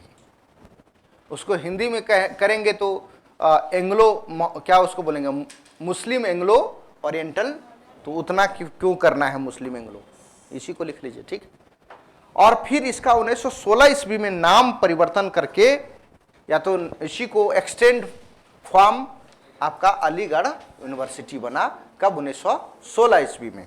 1916 ईस्वी में 1916 नहीं, 1916 में आया था, 17 में सेडलर कमीशन, और सेडलर कमीशन के थ्रू कई यूनिवर्सिटी बने थे। तो उसमें पटना यूनिवर्सिटी भी बना था 1916-17 में, और 20 में इसका नाम जो है अलीगढ़ यूनिवर्सिटी, इसी कॉलेज का एक्सटेंशन फॉर्म कर दिया गया था। तो लिखिएगा 20 में हम ये बताना चाह रहे, सेडलर बताना चाह रहे थे, तो 16 मेरे मुंह से निकल गया था। Since 1920 it has been called Aligarh university. Since 1920 it has been called Aligarh university. 1920 ईस्वी में या 1920 ईस्वी से यह अलीगढ़ विद्यालय कहा जाने लगा। ये जो मोहम्मदन एंग्लो ओरिएंटल कॉलेज है ना, 1920 ईस्वी से क्या कहा जाने लगा? अलीगढ़ यूनिवर्सिटी। सेडलर कमीशन नहीं था ये, हाँ ठीक है, कमीशन ही कह लो इसको, सेडलर कमीशन कह सकते हैं। 1917 में आया था। उसी के आधार पर 7 और यूनिवर्सिटी खोले गए थे, जो कि आपका पहला यूनिवर्सिटी खोला गया था वुड डिस्पैच पॉलिसी के तहत। इसके बाद फिर सेडलर के थ्रू कई और यूनिवर्सिटीज खोले गए, जिसमें कि Aligarh university, Patna university, Dhaka university, ये सारे यूनिवर्सिटी खोले गए थे। ठीक, चलिए अगला लिखेंगे सोशल कंट्रीब्यूशन। हेडिंग डाल दीजिए सामाजिक योगदान।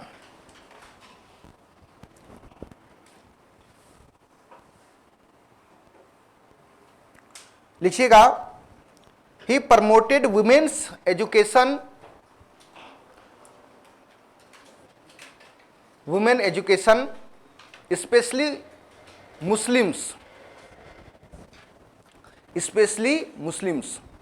he promoted women's education especially Muslims। इन्होंने खासकर मुस्लिम महिलाओं की शिक्षा को प्रोत्साहित किया। दूसरा लिखिएगा अपोज द प्रैक्टिस ऑफ पर्दा प्रिवलेंट, या तो पर्दा सिस्टम, ऐसे ही करके लिखो। अपोज द प्रैक्टिस ऑफ पर्दा सिस्टम या पर्दा practice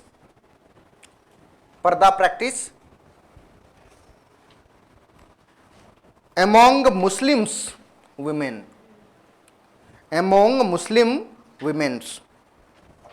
oppose the practice of पर्दा among Muslim women, मुस्लिम महिलाओं में पर्दा प्रथा का विरोध किया।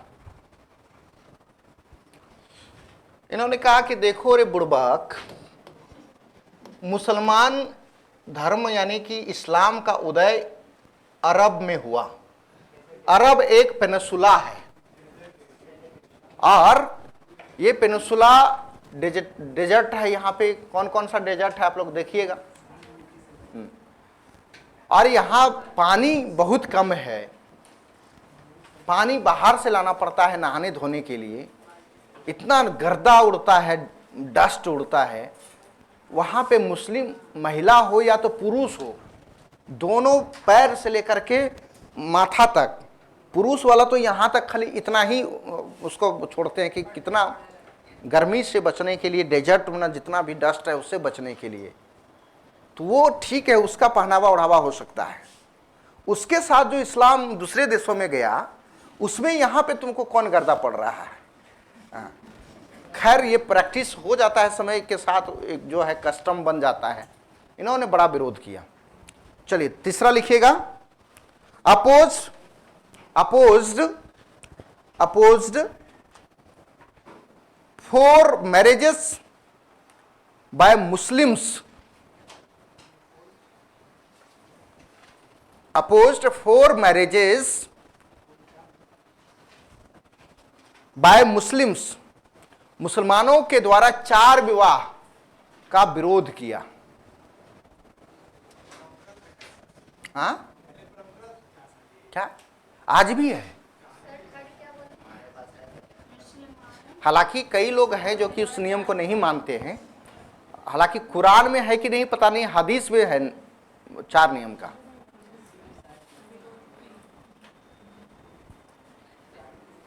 अब अरे ठीक है, तो टर्म एंड कंडीशन देखो, सब चीज का धर्म का कुछ नियम होता है, लेकिन बाद में उसका रूप अलग हो जाता है ना। जैसे तलाक का जो स्थिति है, वो 3 तलाक, उसका भी नियम है, लेकिन जब व्हाट्सएप पे वो तलाक होना स्टार्ट हो जाए तो फिर तो वो एक सोसाइटी में विल हो जाता है ना। और फिर जब नियम है तो यही तो कहते सर सैयद अहमद खान कि नियम है, कंडीशन है, तो सिर्फ पुरुषों के लिए क्यों है। अगला वही लाइन था उसका, लिखाने वाले हैं, ये महिलाओं के लिए भी ये कंडीशन होना चाहिए कि एक महिला 4 शादी कर सकते हैं। एक महिला 4 शादी, ये पुरुष ही क्यों कर सकते हैं। तो नीचे लिखिए,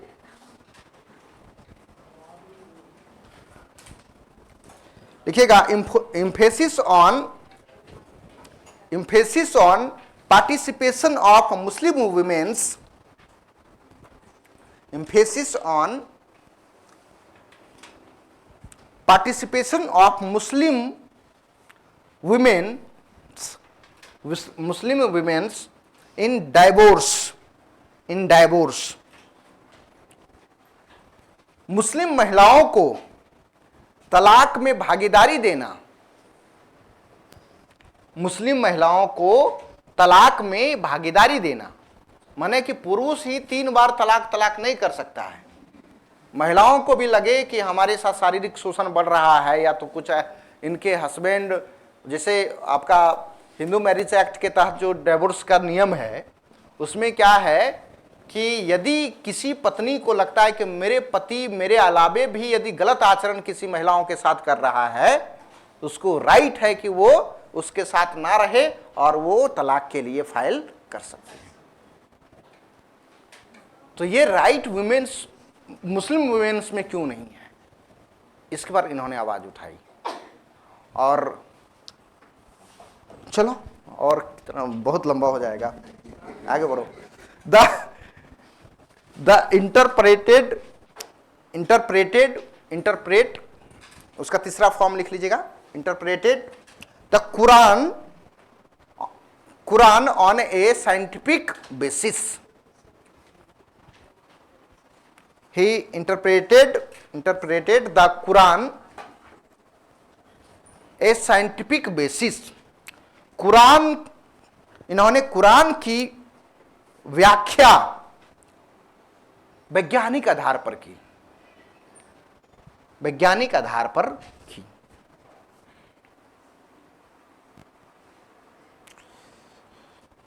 जो सब इन्होंने बड़ा साइंटिफिक तरीके से इन्होंने इस बात का खंडन किया कि मुस्लिम्स लोग जो है अपने परिवार में ही शादी क्यों करते हैं। इन्होंने बड़ा साइंटिफिक आधार पे बताया, बोला कि देखो, हालांकि उसका दूसरा पक्ष भी है। पहला पक्ष इन्होंने बताया कि ब्लड की प्यूरिफिकेशन, ब्लड की शुद्धता और जेनेटिक बीमारियों से कई बार क्या होता है कि जो अपने परिवार में अपने ब्लड रिलेशन में जब शादी करता है तो उससे बचाव हो सकता है। लेकिन जो लेटेस्ट जो साइंस कहती है कि एक बार यदि कोई जेनेटिक बीमारी फैल गई उस सोसाइटी में तो पूरे के पूरे सोसाइटी बर्बाद हो जाएगा। तो एक पक्ष उसका मजबूत भी है, दूसरा पक्ष भी है। तो इन चीज़ का जो भाई बहन में चचेरा वचेरा में जो शादी उदी करता है तो उस पर उन्होंने इस कहा था, रेशनल बात कहा था कि ये ब्लड प्यूरिफिकेशन की बात है। यदि दूसरे जीन क्योंकि पूरी दुनिया में कई प्रजाति के इंसान रहते हैं, जिसमें ऑस्ट्रेलोप्टेराइड है, निग्रिटो है, मंगोलाइड है, सबका अलग अलग जीन है। और बाय द वे यदि मतलब वो अपने परिवार से हट के शादी करता है तो फिर हो सकता है उसके जीन इसके जीन अलग प्रकार के, उसका जीन का निर्माण हो जाए दोनों के बीच का, कुछ उसके जीन से बीमारियां आ जाए, इसमें पूरे नस्ल खराब हो जाए। लेकिन सबसे बड़ा खतरा यह है कि उसके यदि नस्ल में कोई बीमारी हो जाता है तो ये ट्रांसफर जितना पीढ़ी होगा उतना तर आगे बढ़ता चला जाएगा, उसमें सुधार की गुंजाइश नहीं है। तो कई बार ऐसे खतरनाक बीमारी जेनेटिकली हो जाए तो पूरा का पूरा समाज ही समाप्त हो जाएगा, उसको बचाने वाला कोई नहीं है। तो ये भी चीज है। इसके बाद लिखिएगा, he had earlier emphasized, या तो इसको ऐसे करेंगे, he had earlier emphasized, he had earlier emphasized on Hindu-Muslim unity, emphasized on Hindu-Muslim unity।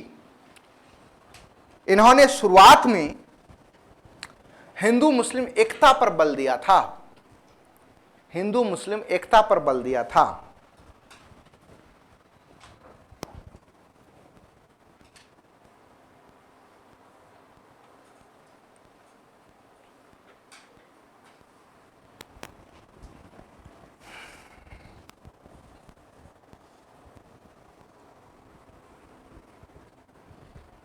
लिखिएगा, later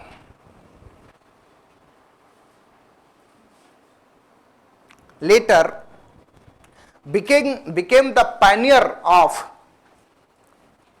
pioneer माने अग्रदूत, later became the pioneer of two nation theory, two nation theory। बाद में दो राष्ट्र सिद्धांत के अग्रदूत कहलाए,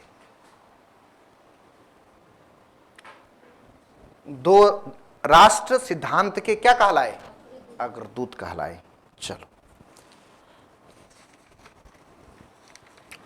इनके कुछ मैगजीन लिख लीजिए तो, पत्रिका, तहजीब उल अखलाक, तहजीब उल अखलाक, अखलाक, तहजीब उल अखलाक, बड़ा फेमस है, बीपीआई कर लो इसको। कुछ किताब का नाम लिख लीजिएगा, फेमस बुक, असबाब बगावत ए हिंद,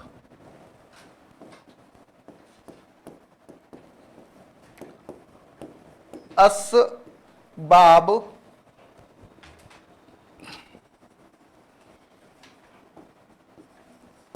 ए हिंद,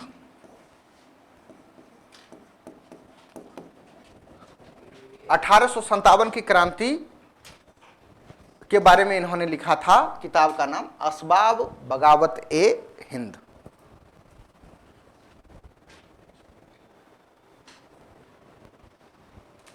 दूसरा किताब लिखिएगा, cause of Indian revolt, cause of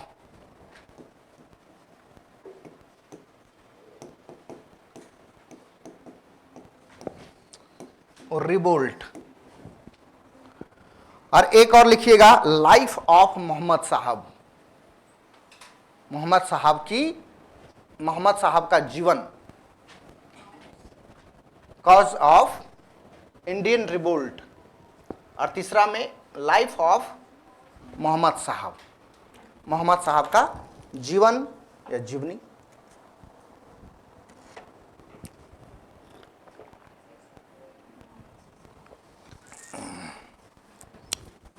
चलिए अगला लिखिए, बहाबी मूवमेंट।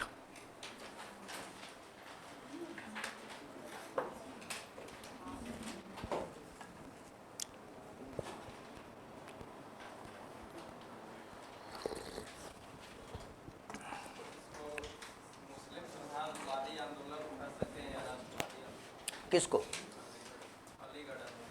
इसको दोनों कह सकते हैं। नहीं, इसका दो फेज है। जब हम लोग व्यापक अंदाज में इसको देखेंगे, फर्स्ट फेज में ये क्या है, रिफॉर्मिस्ट है, रिफॉर्म करते हैं और एजुकेशन को क्या कर रहे हैं, प्रमोट कर रहे हैं। इसी फेज में ये क्या करते हैं, हिंदू मुस्लिम यूनिटी की बात करते हैं।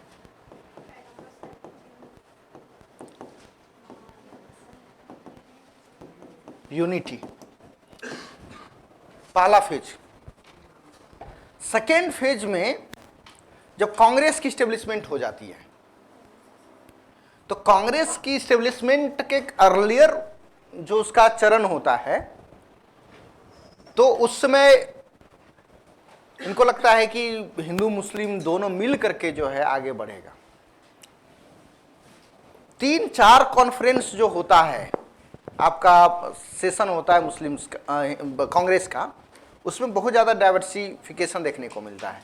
पहला बिमल चंद्र बनर्जी जो बंगाली ब्राह्मण, दूसरा जो है जो चेयरमैन होंगे वो कौन होंगे, दादा भाई नौरोजी पर्सियन, तीसरा होंगे मुस्लिम बदरुद्दीन तैयब जी, चौथा होगा ईसाई जॉर्ज यूल, इसके बाद फिर बेडनवर्न, इस तरह करके।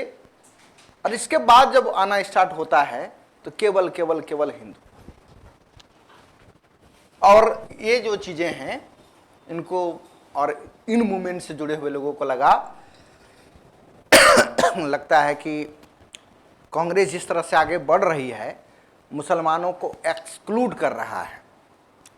और इसमें इन लोगों का कोई बहुत ज़्यादा उत्तरदायी नहीं था। मतलब कहा जाता है कि हिंदू मुस्लिम यूनिटी जो कांग्रेस के माध्यम से देखने को मिल रही थी अर्लियर चरण में, मतलब प्रारंभिक चरण में, तो इससे बंगाल में एक अलग प्रकार का मूवमेंट खड़ा हो रहा था। बंगाल, महाराष्ट्र में अनुशीलन समिति वगैरह सब देखिएगा, इसका परिणाम होता है क्रांतिकारी मूवमेंट आगे बढ़ा। जिससे कि बंगाल जो राजधानी हुआ करता था ब्रिटिशर्स का, वो घबरा गए और सबसे पहले उसमें फूट डालो और राज करो की पॉलिसी पे तो पहले से काम कर रहा था। इन्होंने आग लगाना स्टार्ट किया कि किसी तरह से दो जो है समाज में फूट डले, और धार्मिक आधार पर फूट डालने की प्रयास इन्होंने कर दिया 1905 ईस्वी में, जबकि इन्होंने बंगाल का विभाजन कर दिया, पूर्वी बंगाल और पश्चिमी बंगाल। और तुरंत देखिएगा शिमला में, क्योंकि जून का महीना होगा, जून जुलाई का, गर्मी में राजधानी उसका शिमला होता था। शिमला में ही ढाका के जो नवाब थे सलीमुल्लाह खां, आगा खां, इन लोगों को बुला करके और एक अलग पॉलिटिकल पार्टी कांग्रेस के बराबर ही इन्होंने स्थापित करवा दिया, जिसका नाम था मुस्लिम लीग। इसमें मुसलमानों का जितना कंट्रीब्यूशन नहीं है उससे ज़्यादा कंट्रीब्यूशन यहाँ पे अंग्रेज़ों का दिखाई पड़ता है। उस समय समझ नहीं पाए, बाद में परिणाम जो हुआ सेकेंड चरण का है, टू नेशन थ्योरी। ठीक है, ये चीज़।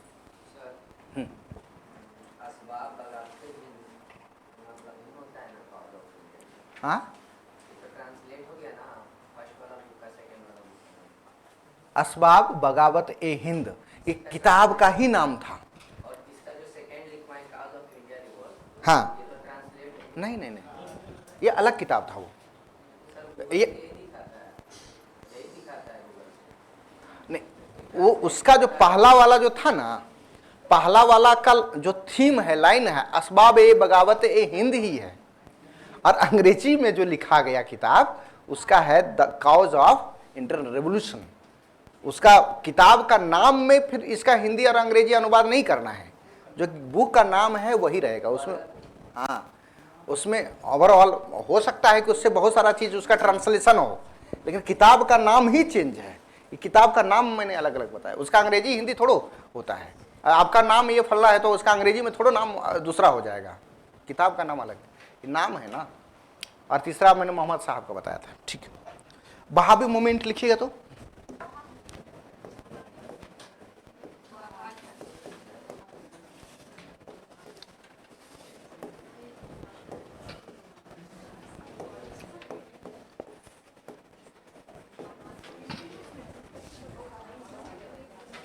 ये बड़ा लंबा समय तक ये चला था।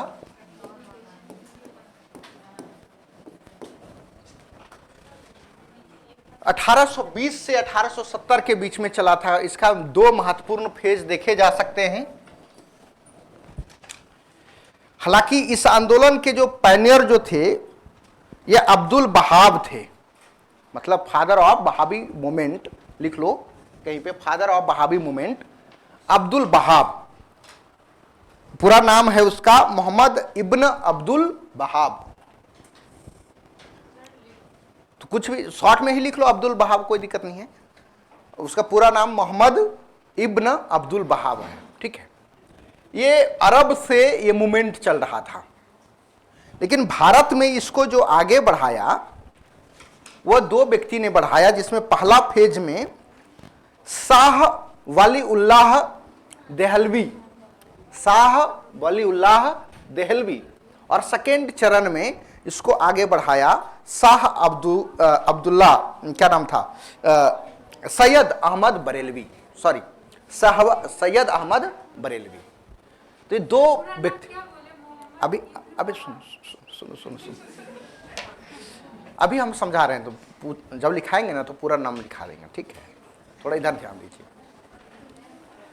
इसका फादर मैंने क्या बताया, बहाब को, उसी के नाम से क्या चला, बहाबी।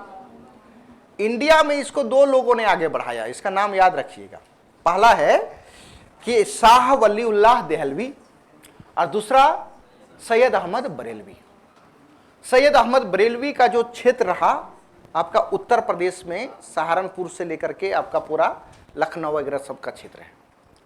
और इन्हीं के शिष्य, बरेलवी के ही शिष्य हुए पटना में, जिसका कहा जाता है अली बंधु। अली बंधु में कौन कौन होंगे शामिल, इनायत अली और विलायत अली। ठीक है, ये पूछा जाता है वहाबी आंदोलन को पटना में कौन इसको आगे बढ़ा रहे थे, प्रोपेगेट कर रहे थे। और इसी वहाबी मूवमेंट से जुड़े हुए थे पुस्तक विक्रेता पीर अली, जिसने कि 3 जुलाई 1857 को पटना में 1857 की क्रांति का क्या किया था, नेतृत्व किया था। तो बोलेंगे ये वहाबी मूवमेंट था क्या, तो एक प्रकार से रिफॉर्मिस्ट मूवमेंट था, इस्लामिक प्यूरिफिकेशन मूवमेंट भी इसको कह सकते हैं। इस्लाम के अंदर शुद्धता लाना, कि कई चीजें जो है, जैसे इस्लाम का उदय अरब से हुआ, पूरी दुनिया में ये फैला, भारत में ही आया। तो भारतीय उपमहाद्वीप में इस्लाम तो ग्रहण कर लिया लोगों ने, लेकिन इसका जो यहाँ का स्थानीय जो कैरेक्टर था ना उसको छोड़ा नहीं। जाति पाति, इस्लाम में कास्टिज्म नहीं होता है, उसमें सेक्ट होता है, दो संप्रदाय, एक सुन्नी और शिया। लेकिन भारत में आकर के यहाँ जाति बना लिया। यहाँ भी, यहाँ सैयद हो गए, पठान हो गए, ये देवबंदी हो गए, ये बंदी हो गए, अंसारी हो गए, मतलब सब अलग अलग बंट गए, जो कि उसका बाहरी चरण था, इस्लाम का पार्ट नहीं था, वो बाद से एड ऑन हो गया। तो इन लोगों का कहना था कि यार जो चीज चेंज हो जा रहा है, जो उसका रियल फॉर्म नहीं है, उस रियल फॉर्म में यानी प्योरीफाई करना है। पानी में यदि अवांछित तत्व आ जाता है तो प्योरिफिकेशन लगाते हैं ना, कौन, आरओ। तो आरओ है वहाबी मूवमेंट। और जब क्रिश्चियनिटी का प्रवेश इंडिया में हुआ 1813 के चार्टर एक्ट के थ्रू, देखो समय देखो, तो अभी तक जो है मुगल का सिंबॉलिक रूप से भी है, लेकिन सत्ता है। और कई जगह पे जो प्रिंसली स्टेट है मुसलमानों का ही शासन है, जिसके कारण एक तरीके से कहें कि सत्ता और इस्लाम को मानने वाले लोगों ने अंग्रेजों को सबसे बड़ा चुनौती दिया कि इस्लाम को क्रिश्चियनिटी से इस्लाम को खतरा है। क्रिश्चियन आएगा, गरीबों को बहलाकर फुसलाकर प्रेशर क्रिएट करके वो हो सकता है चेंज करा दे, कन्वर्ट करा ले। डोमिनेंट है अभी तक मुसलमान क्या है, डोमिनेंट है इंडिया में। उसी प्रकार का चिंता यहाँ पे हिंदुओं में भी है कि हो ना हो मुसलमान हिंदू से क्रिश्चियन बना दे, और कर ही रहे थे। दुर्गम क्षेत्र में जा करके लोग वशीभूत करके बहुत तरह के चीज़ों को करवा के कन्वर्ट करवा रहे थे। तो इन दोनों हिंदुओं के द्वारा भी चलो सोशल रिफॉर्म्स चल रहा था, वहाबियों ने भी कहा कि नहीं, भारत में जो समस्याएं हैं उस समस्याओं को समाप्त करना है। तो इसका एम लिखिएगा, तो लिखिएगा तो उद्देश्य लिखिएगा, इट वाज ए रिफॉर्मिस्ट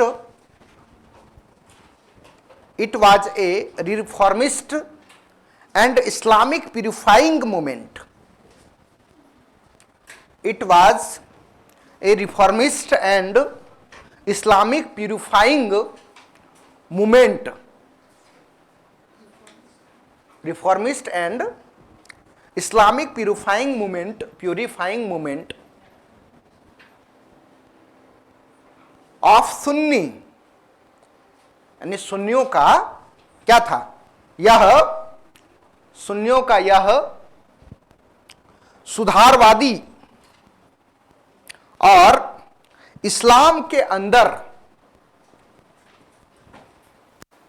ये सुन्नियों का क्या था, एक सुधारवादी और इस्लाम के अंदर अशुद्धि को दूर करने वाला आंदोलन, अशुद्धि को दूर करने वाला आंदोलन।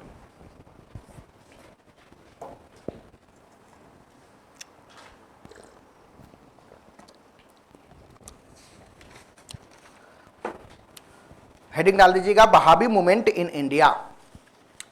Wahhabi movement in India.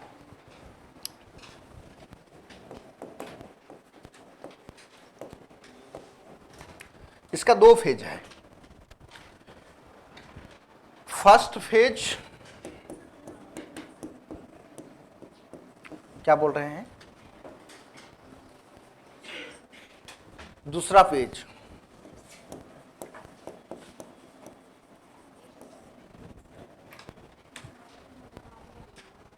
तो फर्स्ट फेज का जो इसको अग्रदूत या पायनियर कहें तो उसको कहेंगे शाह वलीउल्लाह देहलवी।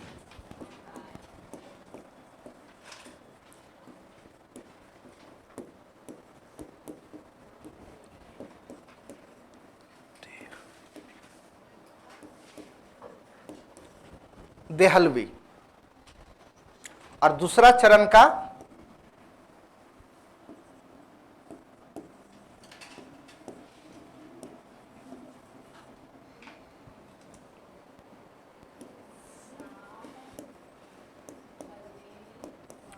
सैयद अहमद बरेलवी।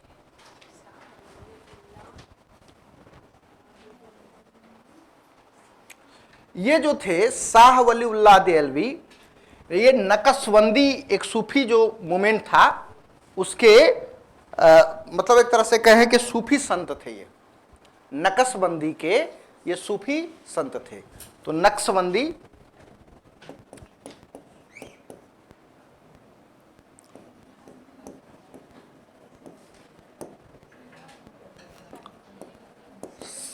सेंट ऑफ नक्श